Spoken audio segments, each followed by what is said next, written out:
travel with me from the West Coast to the East Coast. So I finished doing some homework and finished packing up my bag. And then I drove to my aunt's house because she lives closer to the airport. And that's also where I was going to be leaving my car because my mom and sister were not going to be able to pick me up when I got back.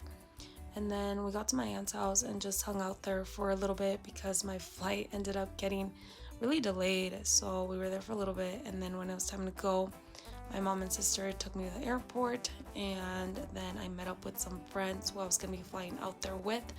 And everything was closed, so we had to get like vending machine snacks. But we boarded our first flight that was from Reno to Atlanta. That was also our longest flight. That was like 5 hours, I think.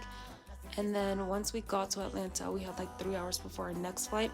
So we got some breakfast and then boarded our last flight that was from Atlanta to Providence. And then we got an Uber to New London, which was where our Airbnb was at, and just settled in.